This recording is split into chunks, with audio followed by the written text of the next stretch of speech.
Yes, Darren, we're going to be talking about the potential for seeing some slick spots, especially during that morning commute. Now, a cool front has actually moved through across our region here within the last hour, and it's kind of just stalling out across our region. But yes, you kind of see all that precipitation off in Oklahoma into the panhandle of Texas.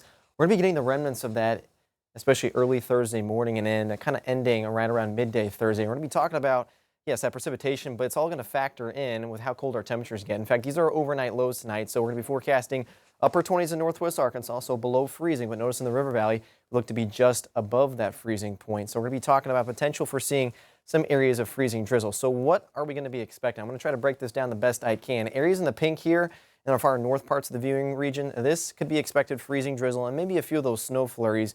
And even areas in the purple, I can't rule out some of that freezing drizzle, especially in the early morning hours. But as we transition probably close to sunrise tomorrow, we could see a potential band of some sleet mixed with snow kind of set up right along that I-40 corridor and then a little bit north. So overall, that purple area, that's what's under the gun for seeing that wintry mix. Now, if we get a little bit further south, expect a little bit warmer temperatures. So as we get south of I-40 corridor, this light blue shade, we're expecting mostly just a plain old drizzle or just some rain showers. If we get any mixed precipitation south of I-40, it would probably be confined to some of the higher terrain of the Ouachita Mountains. So that's kind of what we're breaking down overnight tonight and into your Thursday morning. That's why we have a weather impact alert day for a short window. That would be primarily basically the Thursday morning commute. So I would probably give yourself a few extra minutes, especially if you're in northwest Arkansas, to give yourself that few extra minutes there for that morning commute. As we can see, some potentially slick spots, especially on some of those bridges and overpasses that usually like to get colder a little bit earlier compared to just the regular road surfaces. So if you jump right into futurecast, we kind of see that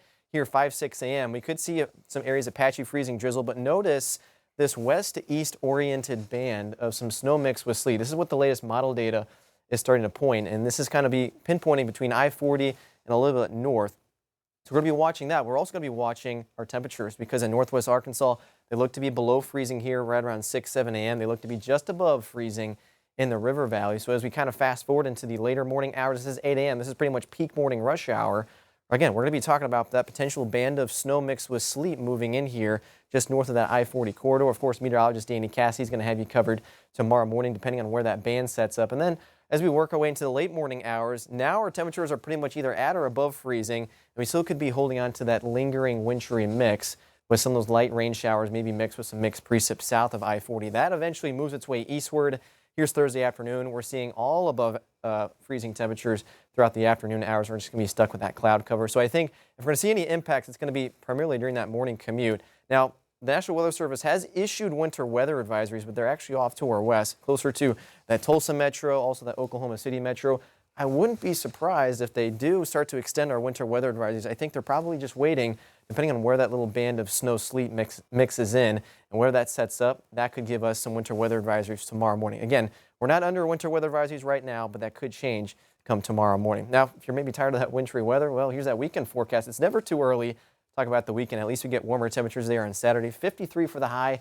We'll cool things down a little bit on your Sunday with those high temperatures into those middle 40s. The River Valley, we're going to be talking about middle 50s, a little bit of sunshine there on Saturday. That'll feel nice, and it'll still be topping out right near 50 there on your Sunday. So here's that 10-day forecast. Again, we got to get through that first half of your Thursday before we'll slowly start that warming and drying trend Friday, Saturday, Sunday. And notice we don't really have any big chances of precipitation here the next several days, and we get a little bit of that warm up heading into next week, with Wednesday probably being our warmest day into those upper 50s. And we'll continue that warm and dry trend in the River Valley as well, but definitely give yourself a few extra minutes, especially for that morning commute there on your Thursday. Once we get past Thursday afternoon, though, I think we're good. And again, the weekend doesn't look too shabby. Yes, it's chilly, but at least we'll see a little bit warmer temperatures heading into next week with potentially a couple lower 60s possible.